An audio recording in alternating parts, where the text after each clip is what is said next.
Other than that, we just have a couple new cards that were announced over the weekend. There are a couple cards we can look at before hopping into Master Duel. Borston Pony, thank you for the 11 month. Appreciate the prime. Thank you so much. Okay. We've got a first look at the quarter century Duelist box, which I believe is an OCG only product.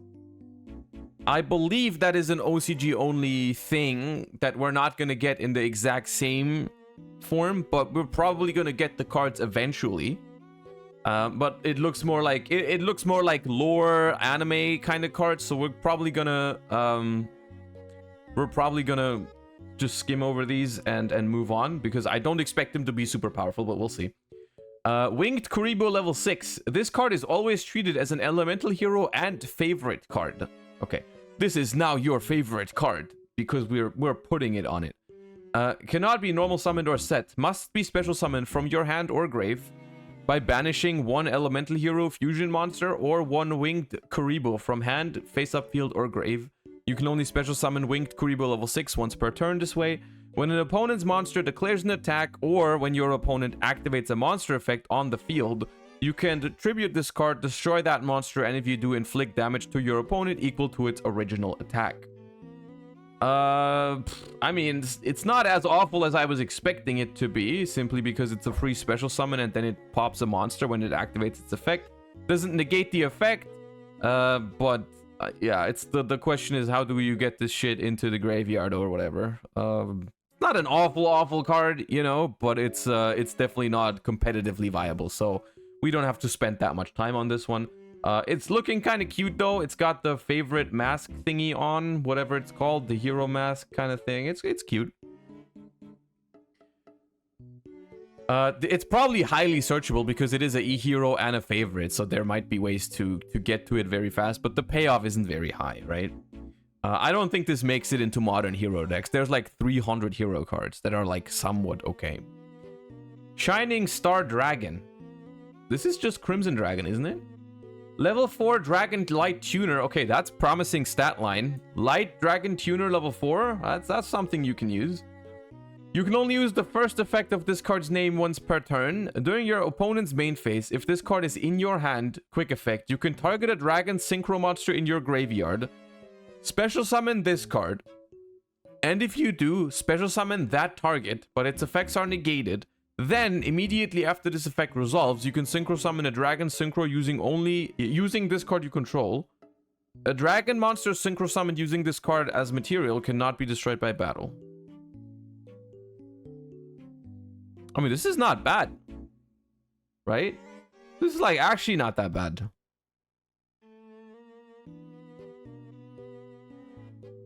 Crimson Dragon 2. I mean, yeah. This just makes... It doesn't make... My first instinct was you can use it to make a Baron, but you can't because it says summon a dragon synchro. But you could summon like a Dispatter with it as well on the opponent's turn. You can make... Wait, what's the requirements for Calamity? You cannot make Calamity directly with this, right? Calamity's requirement is 2 tuners and a non-tuner Dark Dragon. So you would need more than just that. You would need another tuner on the field, right? Like, let's say, for example, you have a level 2 tuner on the field and you have a Stardust Charge Warrior in the graveyard. No, the non-tuner Dark... This needs to be a non-tuner Dark Dragon, so not even Charge Warrior works. Wait, Charge Warrior is also a warrior, I think. Never mind. Let's start over. Yeah, I mean, this is... I don't think this card is super broken, but there could be ways to use this. There could be ways to use this in upcoming strategies. I don't know. Diddy Ice Tea, thank you for the full year. Appreciate that. Welcome back. The rest is just tokens and reprints. Reborn Assault Synchros Axel Synchro Stardust to tag into Crimson to tag into Calamity. Yeah, maybe.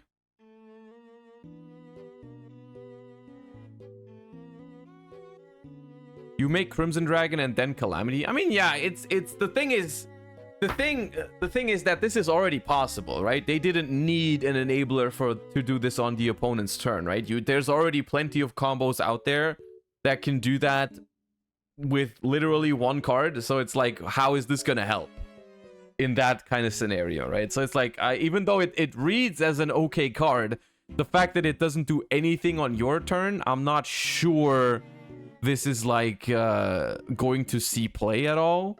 But it's not an awful card, right? You read it and you're like, okay, this card is like, it's a usable Yu-Gi-Oh card, right? In this year. But it's not, I don't think it flips everything on its head, because Calamity on the opponent's turn is already quite possible, right? Okay. Those were these two from the Quarter Century Duelist box. I think the rest here is from Phantom Nightmare. Yeah. Continue the journey in the endless passage of stars and frosts. I thought we were done with Visa Starfrost. Am I the only one that thought that? Am I the only one that thought that? I thought we were done.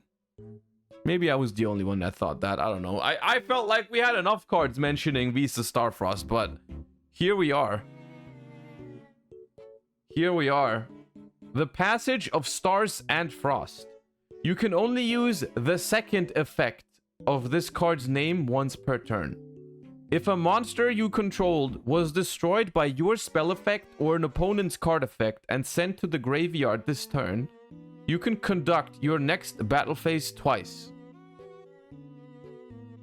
If a monster you control is returned to the deck or face down extra deck while this card is in your grave, you can add this card to your hand. If a monster you control is destroyed by spell effect or an opponent's card and sent to the grave, you can conduct your next battle phase twice. If a monster you control is returned to the deck or face down extra deck while this card is in your grave, you can add this card to your hand.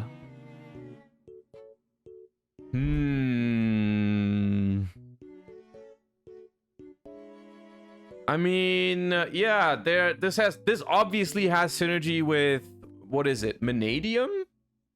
Because they pop their own cards by spell effects sometimes with, like, what is it, Abscission? It has some synergy with Scareclaws, I guess. You know, Scareclaw can pop their own stuff. All of the Visa's field spells have some effect to destroy, right? So they technically, every Visa's deck can enable this card. The question is, how good is it to conduct your next battle phase twice? You know, how good is it to conduct your next battle phase twice in general? I mean, there's some funny things you can do with it. How does this work? Completely unrelated question. Which is not because I think it's a good idea, but rather because I'm curious. What would happen if you activated a runic spell and then you have this? How does this work? Do I have a battle phase now, or do I skip my double battle phase? Do I skip my battle phase this turn and then next turn I have two? How does this work?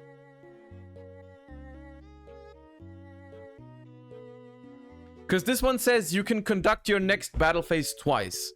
But if I'm skipping my next battle phase, I'm conducting it 0 times. You know, do I skip one this turn and then get another one? Or if I don't have a battle phase at all, there's nothing you can double, right? You cannot perform like 0 battle phases twice. Doesn't work. Or do I just skip it this turn and get 2 next? Like, the next battle phase that I have, the way I understand it is the next battle phase that I actually get, I can do 2 of, right? Which means that if I have to skip my battle phase due to a runic spell, I can't conduct another one this turn. But next turn, when I have a battle phase, I can do 2. That's how I would read it. Or that's how I would interpret it. But that's not I don't think it's an interpretation question. I just think this is I don't know if we've had this before.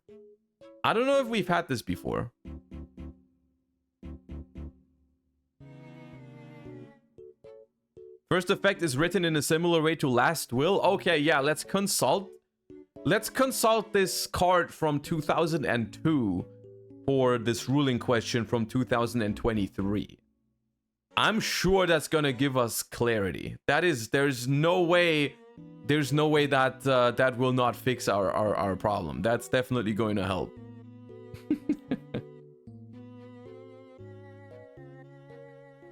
Anyways, let's put that aside because I don't think that has any practical applications. That was just one. I was just curious. I don't think it matters.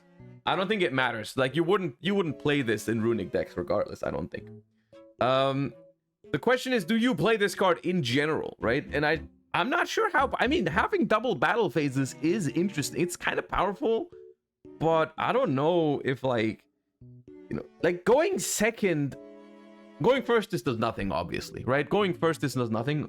Going second, it's kind of interesting because you could use your first battle phase to, like, out some stuff and then attack for game still.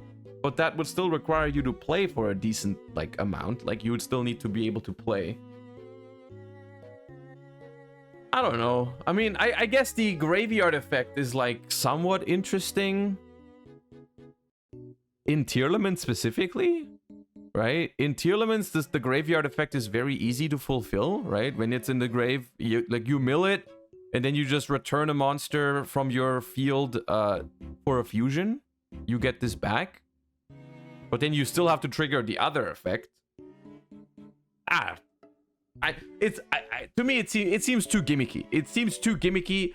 I don't think it's gonna be good. It's a funny idea though. It's a funny idea. Just like the amount of debating we're doing right now tells me it's a funny idea. But I don't think it's good actually. It's just funny to think of the possibilities with this card. But I don't think it's that great. Zauberer, thank you for the prime. Appreciate that. Welcome back to month number 2. And then we have another generic Link monster, I believe, which is called Sebek's Sorcerer, which is a Link 2 Water Aqua, which is 2 effect monsters. So very generic, has bottom left, bottom right arrows. You can only use the first and second effect of this card's name each once per turn. When this card or your monster it points to inflicts battle damage to your opponent, you can gain the same amount of life points. If either player gains life points, you can make each player take 1,000 damage.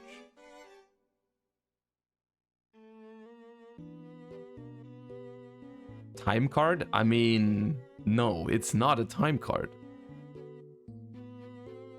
It's not a time card, chat, because the second effect is symmetrical. Both players take 1,000 damage. And the first effect requires you to inflict battle damage to your opponent, which is not a freaking, like, in time. If you are in time and you can inflict battle damage to your opponent, you're already winning in time. You don't need, I guess this allows for a bigger swing in life points, right? It gives you a bigger swing in life points, but it's not a good card. Win twice, Bog. You're not this. So this seems to me, in a vacuum, I think this is a bad card. This is a bad card unless it has crazy synergy somewhere. That's why I'm saying in a vacuum. Like there needs to be a deck that like specifically says, oh, triggers when your opponent takes effect damage or something like that, right? Like let's say you have a deck that is focused around gaining life points, and then has trigger effects when you take damage or something like that. People in chat are saying Valmonica. I don't remember the Valmonica effects all together, but maybe like that's the point, right? The point of this card is that it doesn't, on its own, it's not a good card. It's not gonna see play because it's a good card. It could see play if it has some crazy synergies, which as of now I'm not aware of any crazy synergies that already exist. I can't think of any. Valmonica is an archetype that is, I believe it's in Phantom Nightmare? Is it in Phantom Nightmare or was it in a different set? I don't remember. It's been a while since we've read those cards. Valiant Smashers. Oh, one of those side sets. One of those side sets. Okay. The thing is, I don't remember their effects. I don't remember their effects, but I do remember reading the Valmonica cards. It was kind of cool, but I don't know if it was good and if it has synergy with this one. But yeah, not a particularly exciting card overall, though. So let us move on from it. I don't think we need to talk too much about it because it's just it seems like a pack filler, to be honest. Let's be real.